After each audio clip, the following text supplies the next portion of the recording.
गायत्री मंत्र चैंटिंग करेंगे। ओम भूर्भुवस्वः तत्सवितुर्वरेण्यं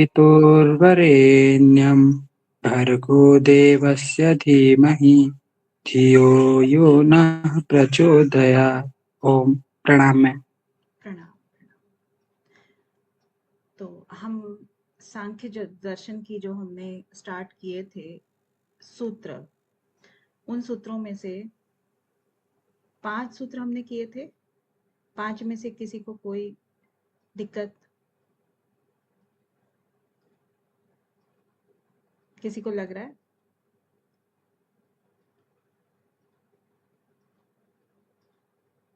हाँ जी।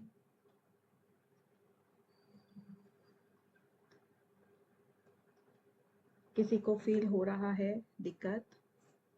नहीं, सागर जी को नहीं हो रहा है, बाकी सबको हो रहा है। सोमाली जी, मेरे को थोड़ा सा, चंचल जी, दर्शना जी, आरुषि जी, रंजना जी। रंजना जी, आप मधु दुबे के नाम से आती है, मैं कंफ्यूज हो जाती हूँ। हाँ, तो और किसी को जी भी? मैम, वो मेरी लिंक ही काम नहीं करती।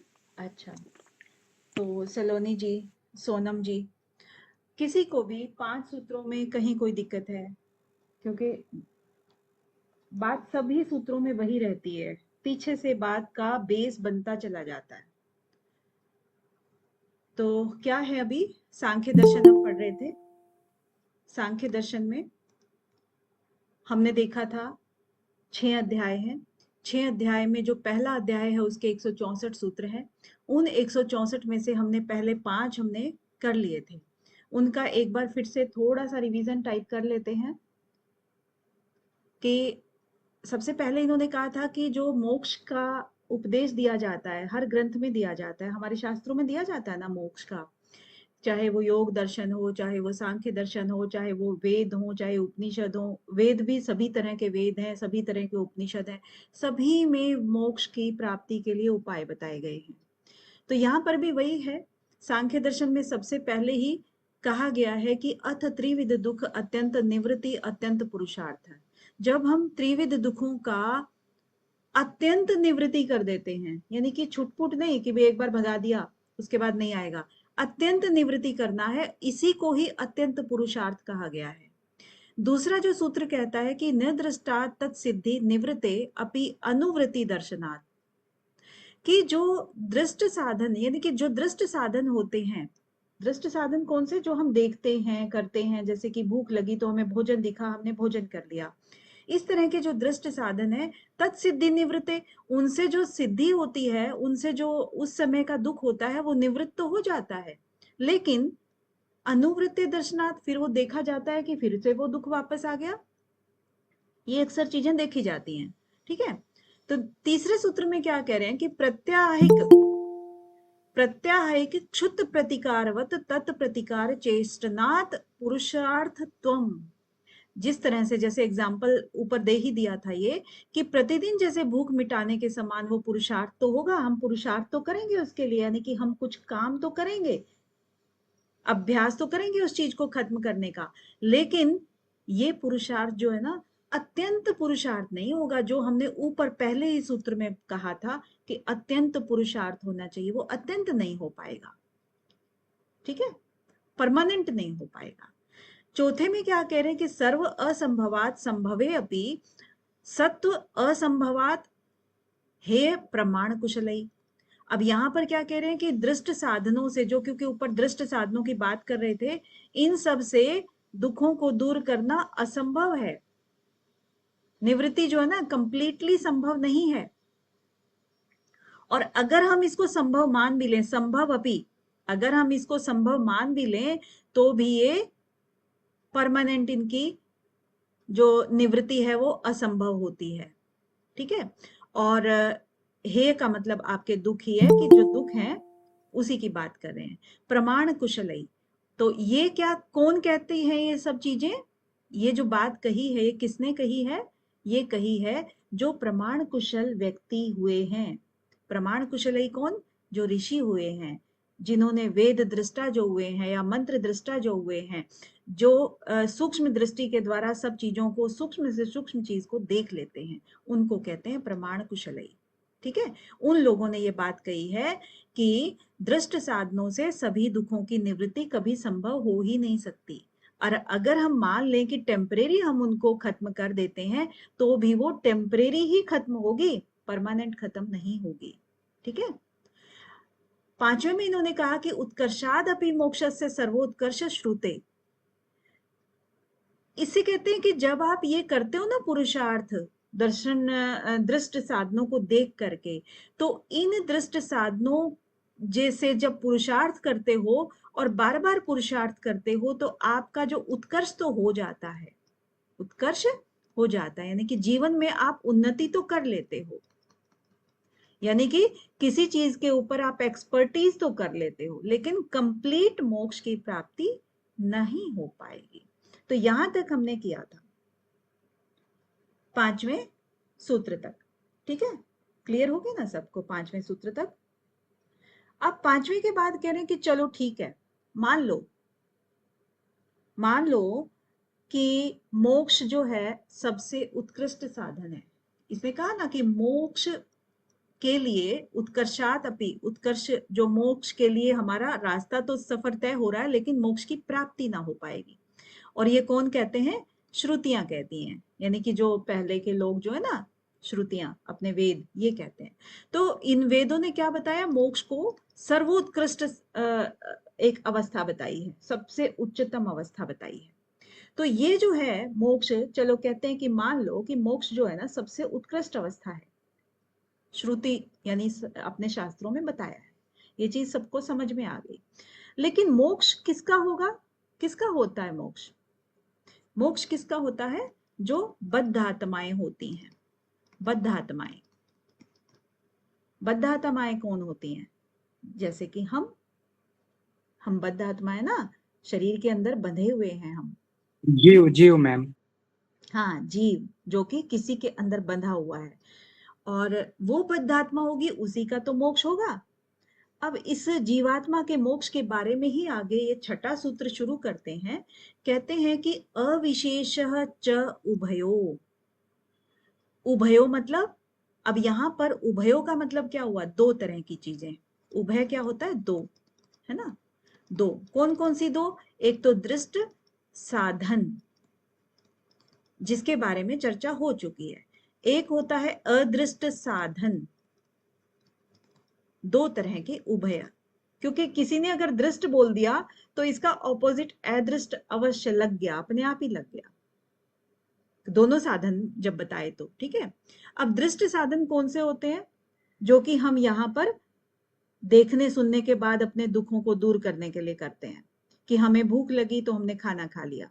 ठीक है, तो वो आपका दृष्ट साधन हो गया, कि देखा, भूख लगी, शारीरिक एक क्रिया थी, वो हमने कर ली। उस कुछ समय के लिए चीजें दूर हो जाती हैं, कुछ समय के लिए कोई इच्छा होती है, उसको पूर्ण कर लिया तो ठीक हो गया, यानी कि दृष्ट साधन। एक होता है अदृष्ट साधन। अब अदृष्ट साधन कौन से होते हैं? जो कि हमें दिखाई नहीं पड़ते हैं। वो कौन से? जैसे कि हम एक जो शास्त्रों में बताए गए होते हैं, यज्ञ करना। अब यज्ञ करते हैं तो किसके लिए करते हैं? ताकि हमारे को स्वर्ग की प्राप्ति हो, और हमारे कर्माशयों का नाश हो, हम अच्छे कर्म करें, कुछ कुछ ऐसे सोच करके हम करते हैं ना यज्ञ वगैरह। तो ये जो ये यज्ञ होते हैं, ये प्रकार लगा लो। दूसरा प्रकार हम अपने आचरण में बदलाव करके करते हैं, यम नियम आदि जो है ना अपने जीवन में व्यवहार में लेकर रख के आते हैं, तब जा करके हम अपने उन साधनों को अपना करके अपने आप को सात्विक बनाते हैं। ठीक है, तो ये दिखाई नहीं देते ना, ये वाले भी साधन दिखाई देते हैं व्यवहार के अंदर। ऐसे दिखाई, कोई साधन नहीं है उस टाइप की, मतलब कोई वस्तु नहीं है ये। तो ये दृष्ट और अदृष्ट दो प्रकार के साधन हो जाते हैं, राइट? तो ये जो दृष्ट और अदृष्ट साधन है, इसी को इसने क्या बोला? उभयो बोला है। दो प्रकार के।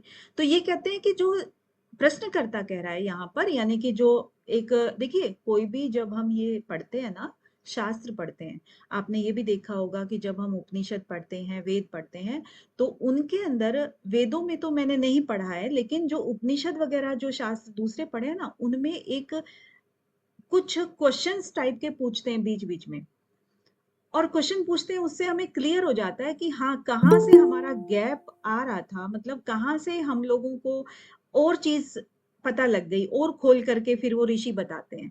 ऐसा ही होता है ना जब भी कोई पूछते हैं तो यहाँ पर भी यही होता है कि छोटा सा भी प्रश्न निकलता है तो फिर यहाँ पर ये पूछ लेते हैं, उसको कह देते हैं, क्या बोल देते हैं, पूर्व पक्षी बोल देते हैं, या तो यानी कि जो एक दो आदमी बात कर रहे हैं और वो डिस्कशन कर रहे हैं, जैसे वाद विवाद का विषय हो गया, या एक इनको डिस्कस करने का होता है ना ग्रंथों को, तो पूर्व पक्षी और उत्तर पक्षी, अगर हम इन दो शब्दों की बात करें, या फिर हम कह देते हैं प्रश्नकर्ता या उत्तरदाता, है ना, ऐसे कह देते हैं हम, ठीक है। तो ये कह दो कि हम प्रश्नकर्ता की बात कर रहे हैं। यहाँ पर प्रश्नकर्ता फिर क्या कहता है कि इसको क्या डाउट हो गया कि भाई आपने दृष्ट साधनों की बात की, तो इसका मतलब साधनों को प्रयोग में लाना पड़ेगा हमें दुखों को दूर करने के लिए, और साधन जो है वो दृष्ट अदृष्ट दो तरह के होते हैं, लेकिन साधन कोई काम नहीं करेगा। आप कह रहे हो कि भी दृष्ट साधन काम नहीं करेगा, तो अदृष्ट भी कैसे करेगा, फिर वो भी तो साधन है।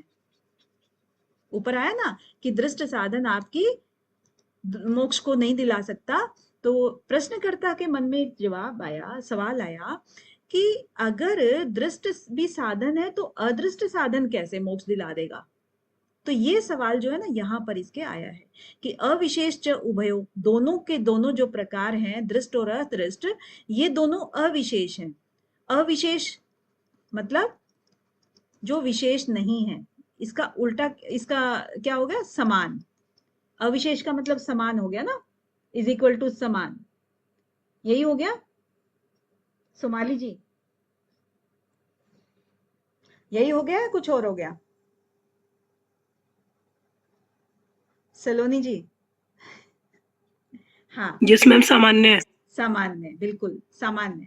तो दोनों के दोनों समान बता दिए जी प्रश्नकर्ता ने कि दृष्ट और अदृष्ट दोनों साधन जो है समान है जी आपके, इनसे दोनों से, क्योंकि दोनों साधन है। जब आपने दृष्ट साधन को मोक्ष की प्राप्ति का उपाय ना बताया कि पूरी तरह से दुखों की मुक्ति नहीं होगी, तो अदृष्ट से भी नहीं होगी। तो प्रश्नकर्ता ये चीज कह रहा है। अब यहां कहने के बाद देखो, क्यों? क्योंकि उसने ये कहा, उसका क्या था इरादा कहने का कि हम सब तो क्या है, बद्ध हैं, हम सभी बद्ध अवस्था में हैं, चाहे वो सूक्ष्म हमारा शरीर हो, कारण शरीर हो, स्थूल शरीर हो। क्योंकि आप सब जानते हो योग दर्शन भी पढ़ करके कि जो भी हमारा जन्म लेने का कारण होता है, कहीं ना कहीं सूक्ष्म शरीर, कारण शरीर, ये सब डिपेंड करता है, तभी हम स्थूल शरीर में आते हैं। और इसके साथ साथ जो योग दर्शन में एक है, क्या भोगने के लिए आते हैं, परिणाम ताप संस्कार, ये दुख भोगने के लिए आते हैं, ठीक है। परिणाम ताप संस्कार, ये बहुत बहुत ही बढ़िया जो है ना वो सूत्र है वहां पर, कि परिणाम ताप और संस्कार के रूप में जो दुख होते हैं वो हर प्राणी के होते हैं, और सर्वम दुखम विवेकिनः, सभी विवेकी जन के लिए वो दुख होते हैं। हालांकि आप कहोगे कि परिणाम, अरे खाने से तो बहुत स्वादिष्ट खाना था, हमें सुख मिला था, आप उसको दुख क्यों कह रहे हो, है ना। तो इस तरह की चीजें भी लगा सकते हैं, लेकिन जो विवेकी जन होता है, जिसको विवेक का ज्ञान हो गया होता है, विवेक हो गया होता है, उसके लिए वो भी दुख के समान होता है। तो इसी बद्ध आत्मा को मुक्ति अगर दिलानी है, मुक्ति दिलानी है ना, तो इसी में आपने दो साधन बताए, दृष्ट और अदृष्ट। तो आप कहते हो कि दृष्ट साधन से मुक्ति नहीं मिलेगी, तो अदृष्ट साधन से भी मुक्ति नहीं मिलेगी फिर तो, क्योंकि ये दोनों ही साधन है, साधन की समानता से। इसने कहा क्योंकि दोनों की समानता है, इस सूत्र का जो एक अर्थ है, क्योंकि दोनों में समानता है। समानता क्यों है? क्योंकि दोनों के दोनों साधन हैं, साधनत्व की समानता है इसके अंदर, ठीक है। यहां तक क्लियर हो गया? फिर कहते हैं, यहां तक बात खत्म हो गई। 7वें से पहले ये कहते हैं कि अरे अब ये बात सोचो तो सही कि मोक्ष की आप बात कर रहे हो, मोक्ष किसका होगा? जो बंधन में पड़ा हुआ है। और बंधन जो है किसका होता है? आत्मा का होता है, शरीर में आकर के, ठीक है ना? तो आत्मा के मोक्ष की बात ही कर रहे हैं। अब मोक्ष में आपने तो पहले बोल दिया कि दोनों साधनों से नहीं होगी, लेकिन मोक्ष मोक्ष की बात तो हर जगह हो रही है, हर शास्त्र में हो रही है। तो मोक्ष का जो प्रतिपादन कर रहे हैं ये शास्त्र, इसके लिए कम से कम पहले ये तो जान लें कि ये बंधन की स्थिति क्या होती है, कैसे होता है ना? आत्मा जो है वो किस तरह से बंधन में आती है या नहीं आती है। तो आत्मा के बारे में थोड़ी सी चर्चा करेंगे कि आत्मा जो है ये, इसका स्वभाव ही बंधन है या फिर ये बंधन में किसी निमित्त के कारण से आता है, निमित्त से आता है, ठीक है? ये चीजें देखते हैं अभी क्या होती है। तो ये एक तरह से 7वें से पहले ये बात है कि एक विचार किया गया कि भाई मोक्ष जो है वो आत्मा का ही होता है। और आत्मा का मोक्ष का जो एक सवाल आया वो क्यों आया? क्योंकि क्या वो बंधन में है? बंधन में है तो क्या वो स्वभाव से ही बंधन में होता है या किसी निमित्त के कारण से या किसी कारण से बंधन में आता है, ठीक है? 7वें सूत्र में फिर ये कहते हैं कि न स्वभावतः बद्धस्य मोक्ष साधन उपदेश विधि। न स्वभावतः, न स्वभावतः मतलब ये स्वभाव से बद्ध जीवात्मा मोक्ष के साधनों में ये नहीं होता है, क्योंकि जो स्वभाव है वो स्वभाव से बंधन में नहीं होता है। मोक्ष साधन उपदेश विधि, क्योंकि मोक्ष के लिए ही तो उपदेश के साधन जो हैं वो किए जाते हैं वेदों में, शास्त्रों में। मोक्ष के लिए तो किए जाते हैं। आप किसी भी शास्त्र को उठा करके देख लो, चाहे वेदों को देख लो, चाहे उपनिषद को देख लो, चाहे दर्शनों को देख लो, सभी के अंदर मोक्ष का उपदेश किया गया है। तो स्वाभाविक रूप से बंधन में जीवात्मा जो है ना, वो किसके कारण से है? मोक्ष के साधनों का जो विधान किया है वो किसके कारणों से है? निमित्त के कारणों से होता है, किसी निमित्त के कारण से होता है। अगर वो निमित्त में बंधन में आ गया, फिर उसके मोक्ष के लिए वापस से उपदेश किए जाते हैं। और कैसे कैसे? अब उपदेश विधि कह रहे ना कि मोक्ष के साधन की उपदेश विधियां की जाती हैं, तो कैसे की जाती हैं? वेदों में अगर हम देखें तो वेदों में भी, यजुर्वेद में भी एक कहा गया है कि उस परमात्मा को जानकर मृत्यु से तर जाता है ये जीवात्मा। परमात्मा को जानकर जीवात्मा को मृत्यु से भय नहीं लगता है, ये अथर्ववेद में कहा। और उपनिषद में, मुंडक उपनिषद में भी कहा कि जब हृदय की अविद्या की गांठ कट जाती है तो सारे संशय मिट जाते हैं, यानी कि परमात्मा की ओर ले जाने की तरफ इशारा है। केन उपनिषद में भी यही चीज कही गई है कि जड़ चेतन सभी वस्तुओं में जो है परमात्मा का चिंतन करके ध्यानी जन इस शरीर को छोड़ करके अमृत को प्राप्त हो जाता है। तो ये सारे के सारे क्या है? ये तो कुछ ही एग्जाम्पल्स होते हैं, जबकि आप खुद पढ़ चुके हो कितने सारे इन चीजों में उपदेश की, मोक्ष के उपदेश की विधि दी होती है। तो क्या मतलब हुआ कि स्वभाव से अगर बद्ध होता तो ये उपदेश क्यों दिए जाते? इसका मतलब स्वभाव से तो बद्ध नहीं है, वो स्वभाव से तो मुक्त आत्मा है। लेकिन स्वाभाविक रूप से जब बंधन में नहीं आता है और किसी निमित्त से आता है, तो फिर ये उपदेश अगर दिए जाते हैं, तो उपदेश दिए जाते हैं तो उसके आगे क्या होता है? आगे क्या होता है? अब देखिए, स्वभाव से 8वें में कह रहे हैं, स्वभाव से अनपायितत्वात् अनुष्ठान लक्षणम और अप्रामाण्यम, क्योंकि स्वभाव कभी भी द्रव्य को नहीं छोड़ता है। अब ये आपने वैशेषिक दर्शन में जब कभी पढ़ोगे तो पता लगेगा कि जो द्रव्य होता है उसका जो ओरिजिनल स्वभाव होता है वो कभी भी उसको नहीं छोड़ता है, या बना ही उससे होता है ना, इसलिए। तो कोई भी स्वभाव कभी भी उस द्रव्य को नहीं छोड़ता है। न स्वभावतः बद्धस्य, ये ऊपर वाला है, स्वभावस्य अनपायित्वात्। अनपायित्वात् मतलब जिसको स्वभाव कहते हैं वो अनपायी यानी कि न हटने वाला होता है। अनपाई। ठीक है, स्वभाव यानी अपना जो भाव होता है, ओरिजिनल भाव होता है, वो कभी नहीं हटता। जिस वस्तु का जैसा जैसा स्वभाव होता है वो कभी भी उस द्रव्य से अलग नहीं होता है, नहीं हो सकता है। ना द्रवी स्वभाव को छोड़ेगा, और जब जब तक वो रहेगा, द्रवी रहेगा, मतलब जो भी वो चीज रहेगी जिसके अंदर स्वभाव रहता है, तब तक वो स्वभाव उसके अंदर बंधा ही रहेगा।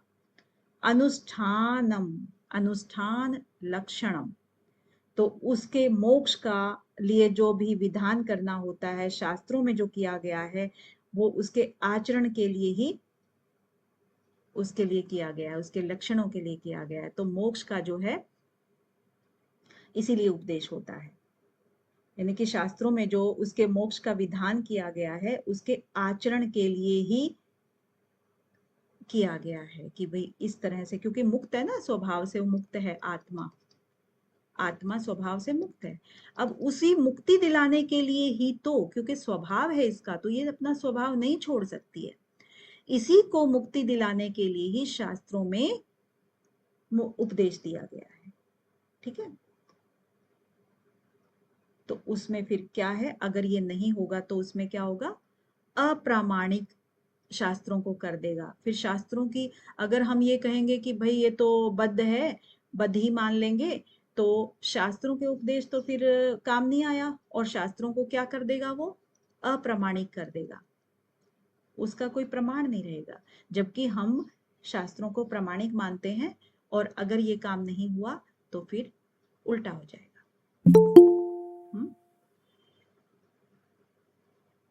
ठीक है, क्लियर है, क्लियर है। और क्या कहते हैं इसके आगे, देखिए 9वें में अभी हमें क्लास छोड़नी पड़ेगी। चलिए ठीक है, आज आप 8 कर लीजिए, उसके बाद फिर नेक्स्ट क्लास में करते हैं। हाँ, ओके देन।